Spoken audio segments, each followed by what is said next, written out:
Hey man, today we got the top 5 stacks heading into the 2025 fantasy football season. Why do we stack, man? Why do we do it? It raises our ceiling even higher than it can be potentially without those stacks, and we're all about raising ceilings around here. So there's got to be a disadvantage, right? Yeah, it lowers your floor as well. Say that quarterback has a bad week. Well, that wide receiver that you drafted as well, stacking that with, probably had a bad week as well. Probably lost you the week. But hey, man, best ball, that's where this comes in handy the most. Hey, because you probably had some other wide receivers or quarterbacks that scored better than that. That wipes that slate clean, but you still get the upside potential on those weeks, winning you those weeks. Plus, dude, I just love stacking. I try to do it every single year, especially if it's a value stack. Okay. I've got one of my favorite stacks right now. Wide receiver going on the 5th, quarterback going on the 11th. Holy shit, that might win you some leagues. Okay. So, especially in the fantasy playoffs, we are going, man, for the super high ceiling. We're going for it all. I don't care. I'm not trying to finish second or third. I want it all, man. So this strategy helps a lot. And we're going to go over 5 of those right now. But before we get into all of that, you got to wait for 7 seconds.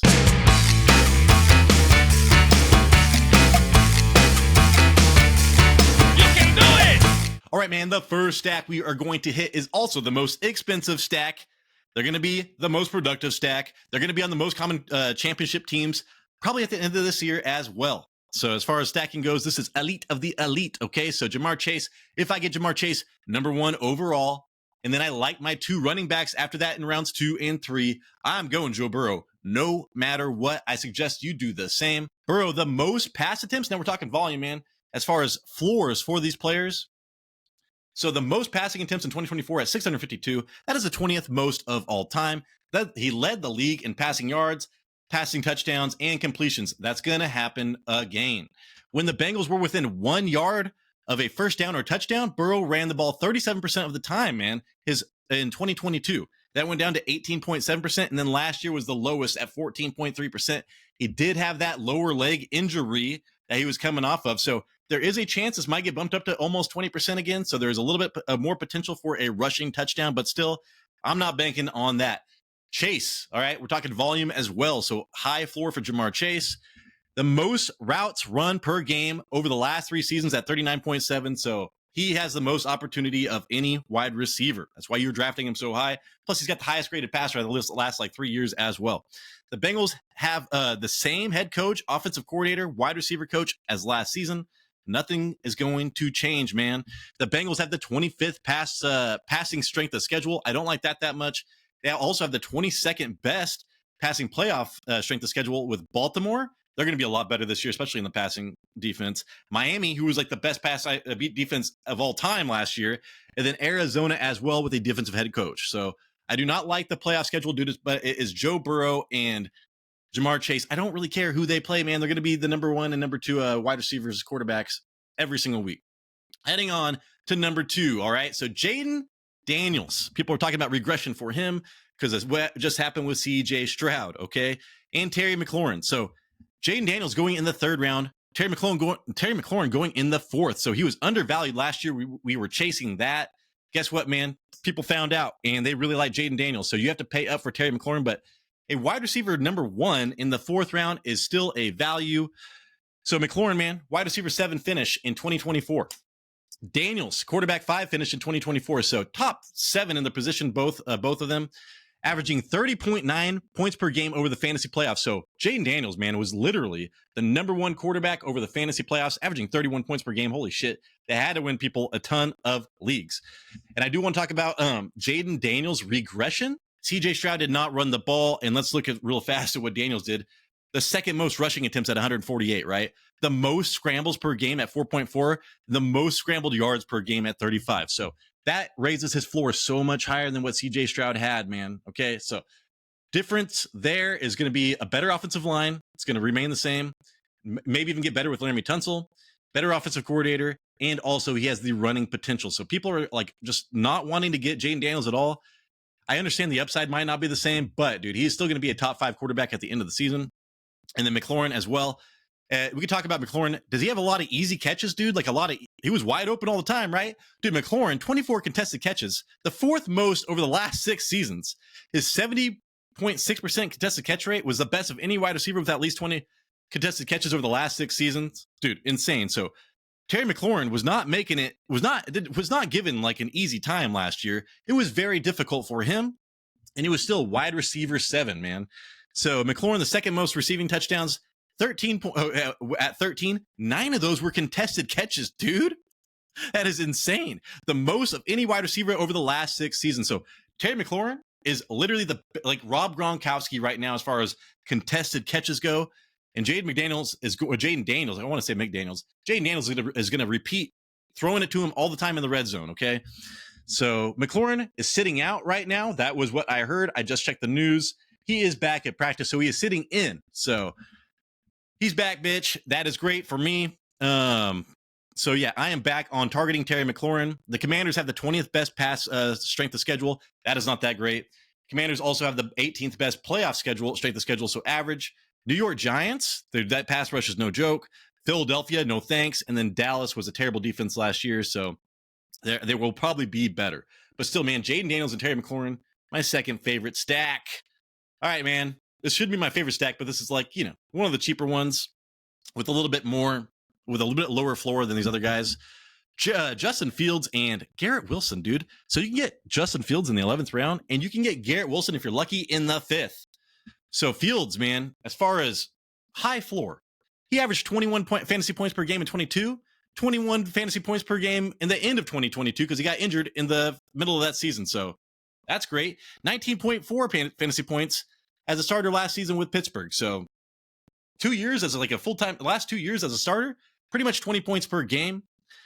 Fields first over the last 3 seasons with a 3.4 scrambles per game, 31.3 scramble yards per game, and 0.26 scramble touchdowns per game. So this guy runs the ball all the time. I just talked about Jayden Daniels, very similar numbers there.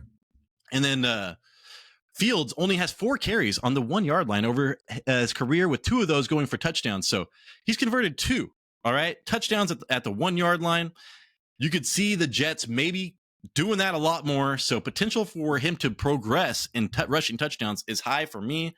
And then looking at Wilson, 3rd in targets, man, at 152 last season, 4th in yards per route or in routes run, and then 5th in receptions. So he did have Aaron Rodgers. Aaron Rodgers ended up throwing like the ball the second most in the NFL last season, but still, man, Wilson is going to be super featured on this team. Who are the other wide receivers? We'll talk about that in a second. And then as far as Justin Fields supporting a number 1 wide receiver before, DJ Moore, man, wide receiver 6 finish in 2023. And that was only with him being 17th in targets, 136. We just talked about Wilson getting hyper targeted. Well, that was Cole Kmet, Darnell Mooney, and I can't remember who the running back was, but they were all getting targets every other game. It wasn't like DJ Moore was super hyper targeted. He would just the way that Justin Fields plays allows for his wide receivers and tight ends to get explosive plays, and that's what DJ Moore was taking advantage of. And Garrett Wilson can do the same. The difference is, dude, the tight end, who are the weapons on this team? They're going to throw to the running back maybe 10 times a game. But as far as a wide receiver 2, a tight end that I really like, not happening for the Jets. I know they drafted the rookie tight end, but still, dude, it's a rookie tight end. So Garrett Wilson should have way more targets than DJ Moore did when he was wide receiver 6 for the season, man. So I love Garrett Wilson's upside. And then to talk about strength of schedule, dude, the Jets have the 5th best passing strength of schedule.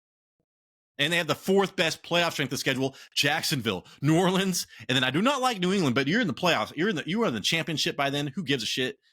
Jacksonville, New Orleans. I don't know if you can ask for 2 better defenses to go against next season in the playoffs. So I am targeting them, man. I'm going to make it to the championship. All right, next up, dude. I love this as well. And it keeps on getting better and better. Actually, not so much because Ricky Pearsall apparently is doing better than we thought. But Brock Purdy and George Kittle, man. So you're getting Brock Purdy in the 9th round. That is fine. I am totally cool with him being my quarterback number 1.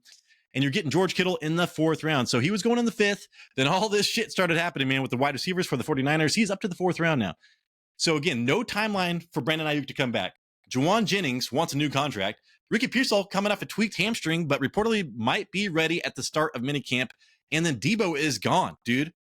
And then we also have CMC with no Achilles. So is he going to be as targeted as he usually is? Maybe not. Purdy, 9.6 yards per attempt. That is tied for the 8th most in NFL history. He throws the ball deep, number 1, and he is super efficient. So that's why that is so good. Purdy played through a back injury. This is what, because so people thought he sucked last year. He had a back injury. He missed a game with a shoulder injury. Then the last game of the season with an elbow injury. So he was jacked up last year. Christian McCaffrey only played 4 games, man. Brandon Ayuk played 7, and Trent Williams played 10. So as soon as they need Christian McCaffrey on that team to do well, but he still produced 20-plus point games quite often, even without Christian McCaffrey. But he really needed Trent Williams there to do that. So Trent Williams coming back healthy. Apparently he's playing great right now. Keep an eye on that. He's like my age, maybe high 30s, dude. Purdy, 2.9 scrambles per game. That's a 4th most. So that raises his floor. I love that. Kittle, top 6 points per game in each of the last 7 seasons. So worst case scenario, man, Kittle's going to be tight end 6 more than likely. So that's more to say like Sam Laporta, last year and stuff like that. I think Sam Laporta actually saved a season at the end of the season, but still, he is not going to bust. All right. That's one thing that Kittle's not going to do. Let's see. 5th in targets. So Kittle's 5th in targets, 3rd in reception yards, 1,100 reception yards, dude, for that guy. 2nd in receiving touchdowns, 8. I thought he had 10 plus last year. That would not surprise me if he got 10 plus touchdowns this season with that wide receiver core. And he was 1st in yards per reception at 14.2. Again, that goes back to Purdy throwing it deep. And this is this guy's deep target, man. Juwan Jennings more of like the shorter target here, and Kittle is used deep. So that is very rare for a tight end, and we should take advantage of that and draft him early.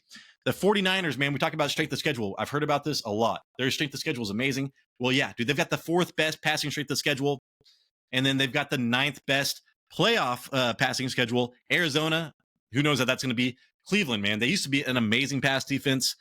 They've got 2 defensive linemen now that are scaring the shit out of me, but their back end should be still not that great. And Indianapolis, man, probably not going to fix their defensive back end as well.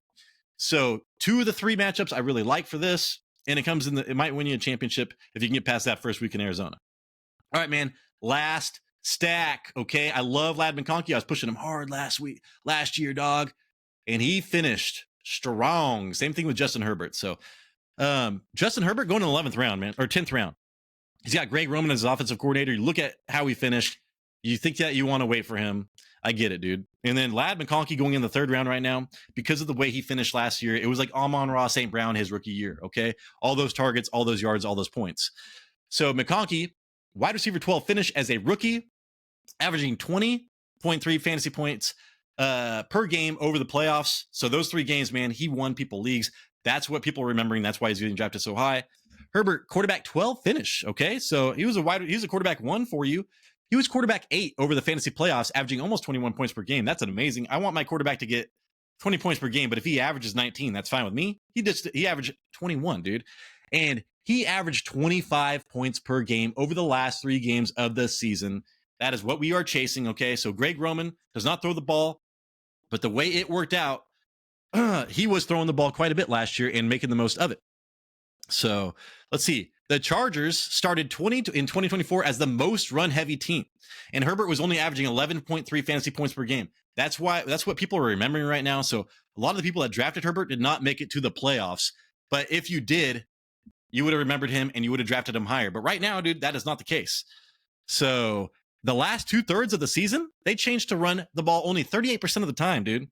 Herbert averaged 19.1 fantasy points per game. So 2/3 of the season, they changed their philosophy with Greg Roman. This is the best quarterback he might have ever had. I know that he's had, oh my God, like Colin Kaepernick and other things, but Justin Herbert's better.